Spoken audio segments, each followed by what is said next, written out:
The Tinderbox by Hans Christian Andersen. Read by Delilah M. Rainey. There came a soldier marching along the high road. 1, 2, 1, 2. He had his knapsack on his back and a sabre by his side, for he had been in the wars, and now he wanted to go home. And on the way he met with an old witch. She was very hideous, and her bottom lip hung all the way down upon her breast. She said, "Good morning, soldier. What a fine sword you have, and what a big knapsack. You're a proper soldier. Now you shall have as much money as you like to have." "I thank you, you old witch," said the soldier. "Do you see that great tree?" quoth the witch, and she pointed to a tree which stood beside them. "It's quite hollow inside. You must climb to the top, and then you'll see a hole through which you can let yourself down and get deep into the tree. I'll tie a rope round your body so that I can pull you up again when you call me." "What am I to do down in the tree?" asked the soldier. "Get money," replied the witch. "Listen to me. When you come down to the earth under the tree, you will find yourself in a great hall. It is quite light, for many 100 lamps are burning there. Then you will see 3 doors. These you can open, for the keys are in the locks. If you go into the first chamber, you'll see a great chest in the middle of the floor. On this chest sits a dog, and he's got a pair of eyes as big as 2 teacups. But you need not care for that. I'll give you my blue checked apron, and you can spread it out upon the floor. Then go up quickly and take the dog, and set him on my apron.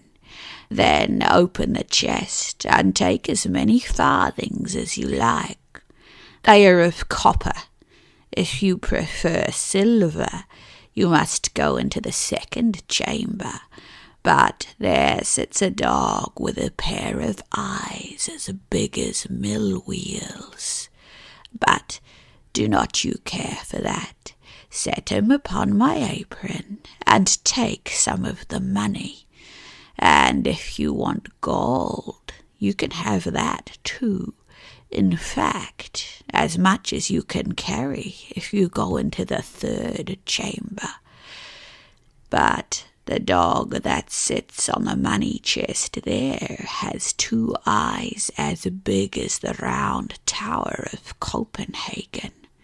He is a fierce dog, you may be sure, but you needn't be afraid for all that. Only set him on my apron, and he won't hurt you, and take out of the chest as much gold as you like."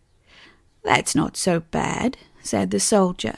"But what am I to give you, you old witch? For you will not do it for nothing, I fancy." "No," replied the witch. "Not a single farthing will I have. You shall only bring me an old tinderbox which my grandmother forgot when she was down there last." "Then tie the rope round my body," cried the soldier. "Here it is," said the witch, "and here's my blue checked apron." Then the soldier climbed up into the tree, let himself slip down into the hole, and stood, as the witch had said, in the great hall where the many 100 lamps were burning. Now he opened the first door. There sat a dog with eyes as big as teacups, staring at him. "You're a nice fellow," exclaimed the soldier, and he set him on the witch's apron, and took as many copper farthings as his pockets would hold, and then locked the chest, set the dog on it again, and went into the second chamber. Aha! There sat the dog with eyes as big as mill wheels. "You should not stare at me so hard," said the soldier. "You might strain your eyes." And he set the dog upon the witch's apron. When he saw the silver money in the chest, he threw away all the copper money he had, and filled his pockets and his knapsack with silver only. Then he went into the third chamber. Oh, what a horrid sight! The dog there really had eyes as big as the round tower, and they turned round and round in his head like wheels. "Good evening," said the soldier as he touched his cap, for he had never seen such a dog as this before. When he had looked at him a little more closely, he thought, "That will do," and lifted him down to the floor and opened the chest. Mercy, what a quantity of gold was there!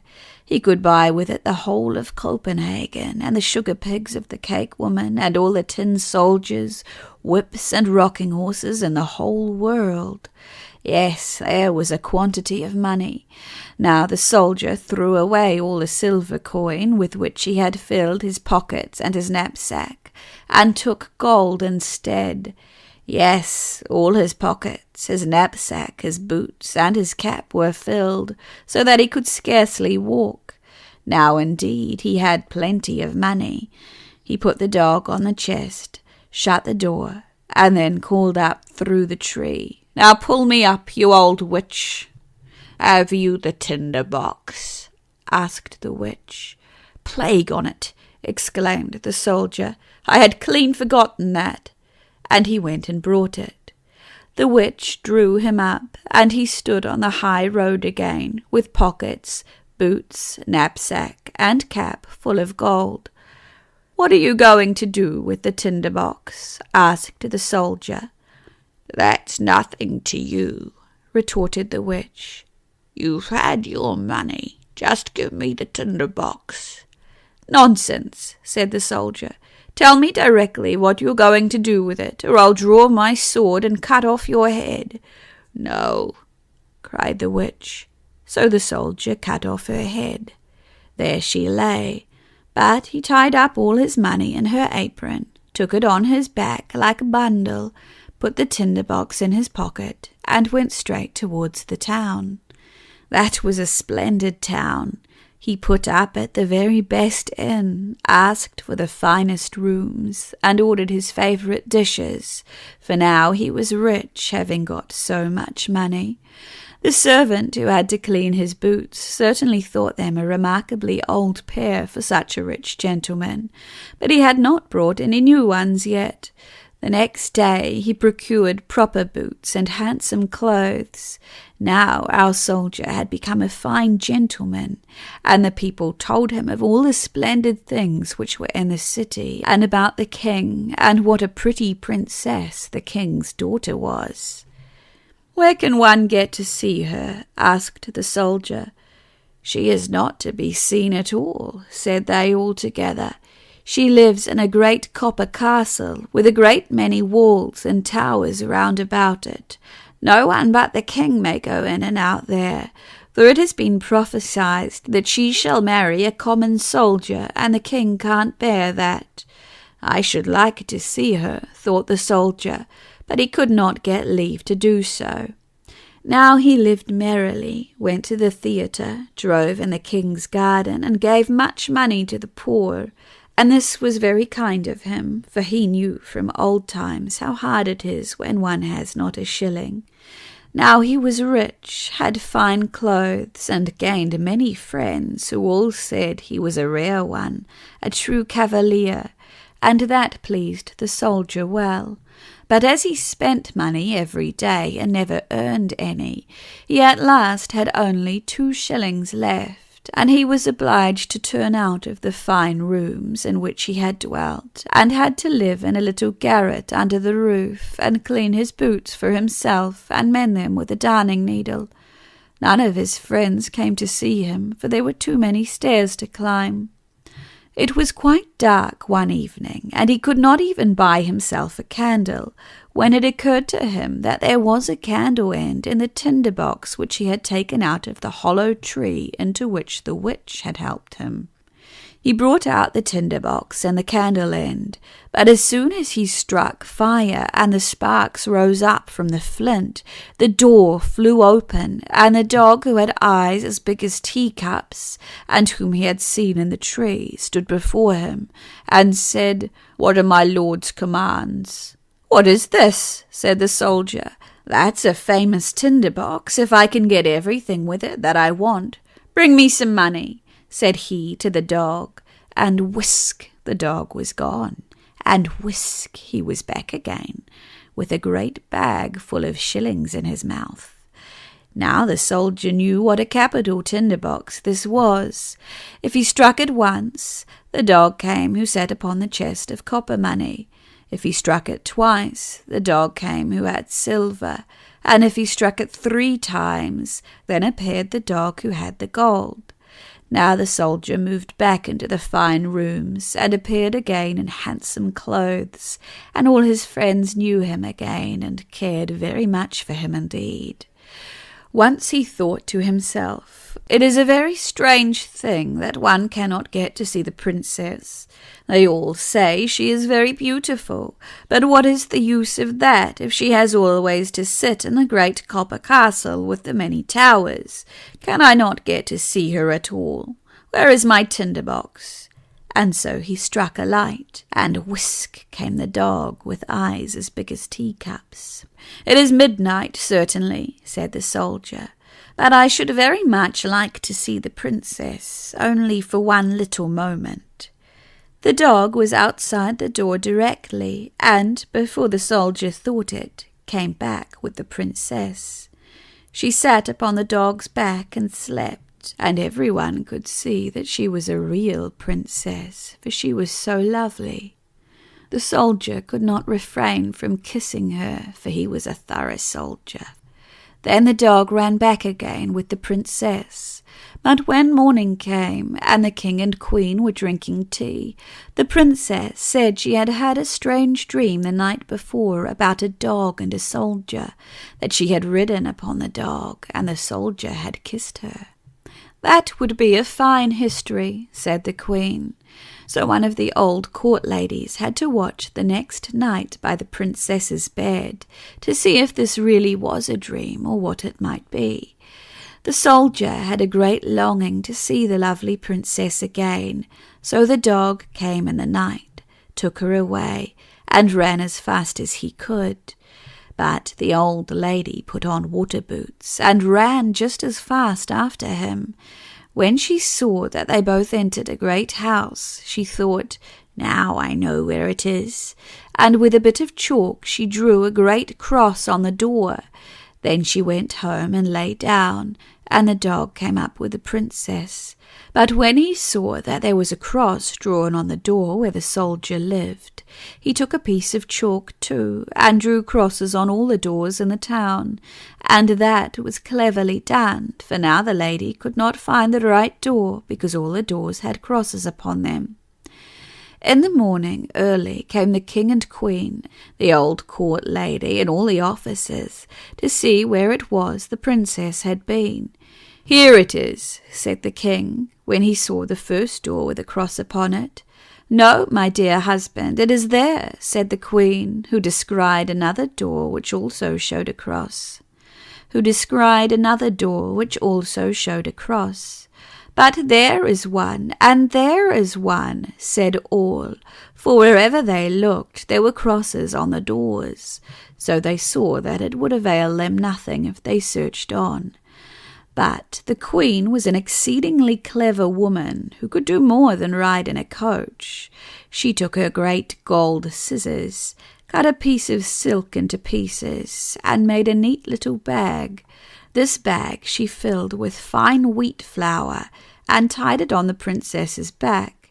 And when that was done, she cut a little hole in the bag, so that the flour would be scattered along all the way which the princess should take.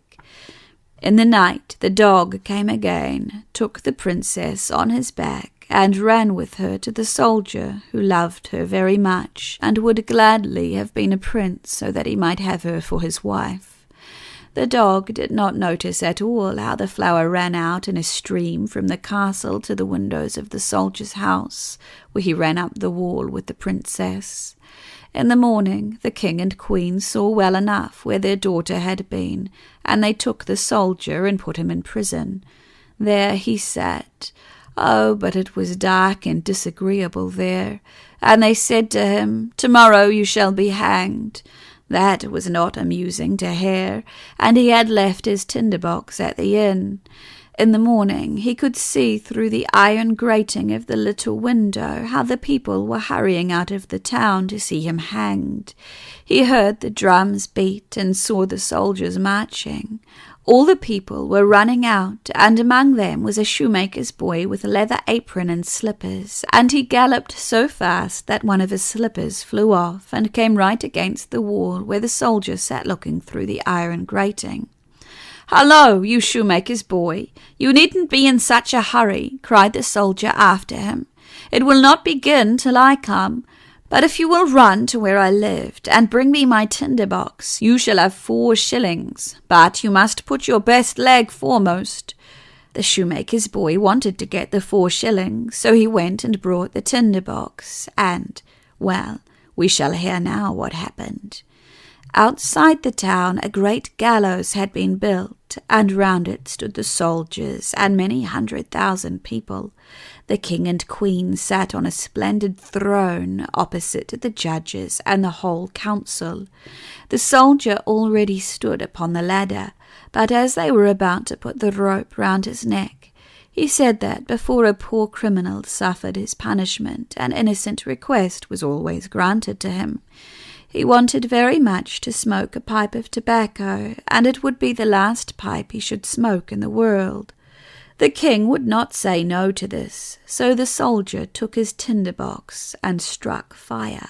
1, 2, 3, and there suddenly stood all the dogs, the one with eyes as big as teacups, the one with eyes as large as mill wheels, and the one whose eyes were as big as the round tower of Copenhagen. "Help me now, so that I may not be hanged," said the soldier, and the dogs fell upon the judge and all the council, seized one by the leg and another by the nose, and tossed them all many feet into the air, so that they fell down and were broken to pieces. "I won't be taken," cried the king, but the biggest dog took him and the queen and threw them after the others. Then the soldiers were afraid, and the people cried, "Little soldier, you shall be our king and marry the beautiful princess." So they put the soldier into the king's coach, and all the 3 dogs danced in front and cried, "Hurrah!" And the boys whistled through their fingers, and the soldiers presented arms. The princess came out of the copper castle and became queen, and she liked that well enough. The wedding lasted a week, and the 3 dogs sat at the table too, and opened their eyes wider than ever at all they saw. The end.